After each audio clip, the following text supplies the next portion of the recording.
بسم اللہ الرحمن الرحیم۔ یا ایہا الذین آمنو، اے لوگو جو ایمان لائے ہو، یا ایہا الذین آمنو، اے ایمان والو، کتبہ فرض کر دیا گیا ہے، علیکم الصیام، تم پر روزے، فرض کر دیے گئے ہیں تم پر روزے، یعنی روزہ رکھنا تم پر فرض کر دیا گیا ہے، کما جیسا کہ کتبہ فرض کر دیا گیا، علی الذین ان لوگوں پر، من قبلکم جو تم سے پہلے تھے، جیسا کہ فرض کیا گیا تم سے پہلے لوگوں پر، لعلکم تتقون، تاکہ تم تقوی اختیار کرو۔ اللہ تعالیٰ اس آیت میں فرما رہے ہیں کہ اے مومنو، تم پر روزے فرض کر دیے گئے جیسا کہ تم سے پہلے لوگوں پر فرض کیے گئے، شاید کہ تم تقوی اختیار کرو۔ سیام، سیام صوم سے نکلا ہے، صوم مطلب صوم کی جمع ہے سیام۔ صوم کے لفظی معنی آتے ہیں امساک، یعنی کہ رکنے کے، اس کے مطلب ہے رکنا، بچنا، اور اصطلاحی شریعت میں روزہ کہتے ہیں کھانے پینے سے اور مباشرت سے رکنے، مباشرت سے رکنے کا نام روزہ ہے۔ روزے کی فرضیت کا حکم اللہ تعالیٰ نے مسلمانوں کو روزے کی فرضیت کا حکم دیا، اور خاص یہاں پہ فرمایا کہ اے ایمان والو، تم پر روزے فرض ہو گئے۔ تو اللہ نے مسلمانوں کی یہ دل جوئی کا اس میں اہتمام کیا، کیونکہ روزے تو پہلے بھی فرض تھے۔ اللہ نے یہاں پہ فرمایا جیسا کہ تم سے پہلے لوگوں پہ بھی فرض تھے، لیکن تم پر بھی فرض کر دیے گئے کہ تم تقوی اختیار کر لو، تم متقی بن جاؤ۔ روزہ سب سے بڑا روزہ رکھنے کا فائدہ ہے کہ انسان متقی اور پرہیزگار بن جاتا ہے اور تقوی اختیار کرتا ہے۔ تقوی کو بہت دخل ہے روزے میں۔ تو روزہ اللہ نے فرمایا جیسے تم سے پہلے لوگ، قبلکم، پہلے آدم علیہ السلام سے لے کے آپ صلی اللہ علیہ وآلہ وسلم کی امت تک تمام پر ہی تمام شریعتوں میں ہی روزے فرض کیے گئے۔ جس طرح نماز عبادت ہے، روزہ بھی عبادت ہے۔ روزے بھی پہلے فرض تھے، جیسے ابھی فرض ہے، ایسے پہلی شریعتوں میں بھی تھے، لیکن یہ تھا کہ ان کا وقت اور تعداد، اس میں اختلاف تھا، کہ جو اب ہے کہ پورے رمضان کے 30 دن روزہ رکھنا یہ فرض ہے، اور فجر سے لے کر مغرب تک روزہ ہے، روزے کا وقت ہے، تو وہ وقت اور تعداد میں اختلاف تھا۔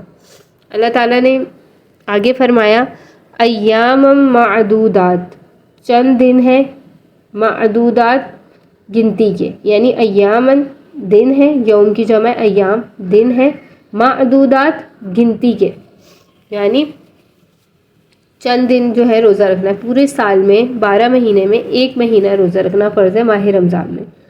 فمن کانا، پھر جو کوئی ہو، منکم، تم میں، مریض او علی سفر، یا وہ ہو سفر میں، فعدتن، تو گنتی پوری کرے، من ایام اخر، دوسرے دنوں میں، اخر دوسرے، ایام دن، اور من مانے سے، فعدتن گنتی پوری کر لے۔ یعنی جو کوئی تم میں سے مریض ہو یا سفر میں ہو، مسافر ہو، تو اسے چاہیے کہ بعد میں جتنے بھی روزے اس کے قضا ہوئے ہیں وہ بعد میں اس کو پورا کر لے۔ وعلی الذین، اور وہ لوگ جو یطیقونہ، وہ طاقت رکھتے ہوں، فدیۃ، فدیہ دینے کی، طعام مسکین، تو مسکین کو کھانا کھلائے۔ فمن تطوع خیرا، اور جو کوئی یہ خوشی سے کرے گا، فہو خیر لہ، تو اس کے لیے یہ بہتر ہے۔ وَأَن تَصُومُوا، اور بہتر یہ ہے کہ تم روزہ رکھو، خیر لکم، تمہارے لیے زیادہ بہتر ہے، ان کنتم تعلمون، اگر تم جانو۔ اللہ تعالیٰ نے یہاں پر فرمایا کہ جو مریض ہے اس کے لیے تھوڑی اللہ نے رخصت فرمائی، کہ جو تم میں سے چند دن گنتی کے بتائے کہ روزہ رکھنا ہے، لیکن اگر کوئی تم میں سے مریض ہے اور مسافر ہے تو اللہ نے اسے رخصت دے دی کہ وہ بعد میں روزے رکھ سکتا ہے۔ اب مریض سے مراد ہے جس کو روزہ رکھنے سے ناقابل برداشت تکلیف ہو، یا ایسی تکلیف، بیماری بڑھ جانے کا اندیشہ ہو، یہ مراد ہے۔ ایسا نہیں کہ ہلکا پھلکا بیمار ہے، باقی سب کام ہو رہا ہے لیکن روزہ نہیں رکھنا کہ ہماری طبیعت خراب ہے، اس میں یہ شامل نہیں۔ پھر اللہ نے آگے فرمایا کہ جو مسافر ہو، اب مسافر بھی یہ نہیں کہ تھوڑا سا سفر کرنا ہے اور اس کے لیے روزہ چھوڑ دیا، مسافر بھی شرعی مسافر ہو، جو شرعی مسافر ہو، یعنی جس کی حد بتائی ہے فقہا نے 3 منزل، یعنی کہ 48 میل چلنا اسے، اور 3 دن تک سفر کرتا رہے، چلتا رہے، اور پھر جا کے اپنی منزل پہ پہنچے، تو وہ اس کے لیے بہت مشکل ہوگا روزہ رکھنا۔ تو نہ رکھے وہ روزہ. لیکن اگر اس کا سفر مختصر ہے اور آسان ہے اور اس کو سفر کی بھی کوئی تھکاوٹ نہیں، جیسے آج کل جو ہے جس کے پاس اچھی گاڑی یا اچھی سواری موجود ہو اور اسے سفر کی کوئی تھکن بھی نہ ہو، تو وہ بھلے روزہ جو ہے وہ رکھے، سفر کا نام لے کر روزہ نہ چھوڑے کہ مجھے سفر کرنا ہے اس لیے میرے پہ روزے کی رخصت ہے.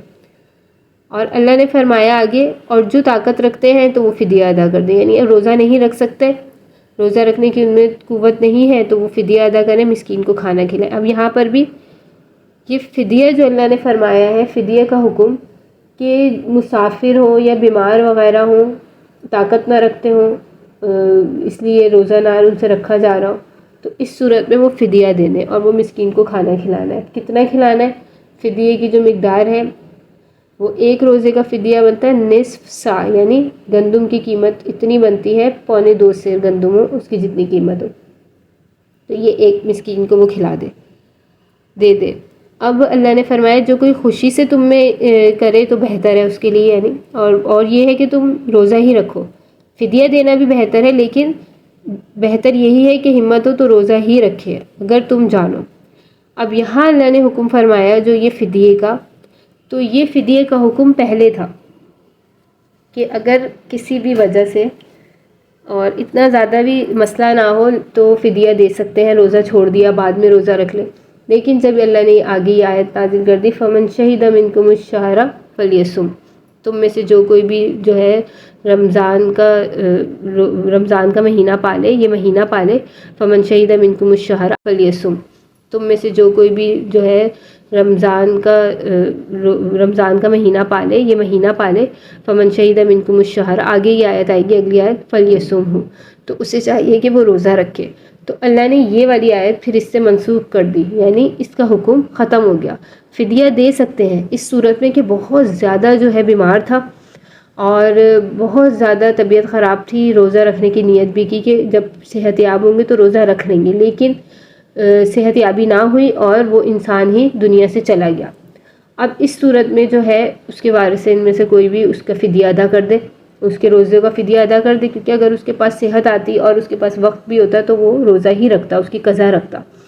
تو اللہ نے آگے جو آیت نازل کر دی اس سے یہ ہو گیا کہ جو بھی رمضان کے روزے پائے تو اسے چاہیے کہ وہ روزہ رکھے. تو اب فدیہ اس صورت میں دیا جائے گا کہ جب بالکل بھی قوت طاقت نہ ہو اور تو فدیہ ادا کیا جائے، یا پھر دنیا سے ہی چلا جائے تو پھر اس کے وارثین وغیرہ اس کے روزوں کا فدیہ ادا کریں. اس کے علاوہ ایسا نہیں کہ ہلکی سی طبیعت خراب میں جو ہے مسکین کو کھانا کھلا دیا اور روزہ چھوڑ دیا، فدیہ ادا کر دی، کیونکہ اللہ نے کہا وَأَن تَصُومُوا خَيْرًا، تمہارے لیے بہتر یہی ہے کہ تم روزہ رکھو اگر تم جانو.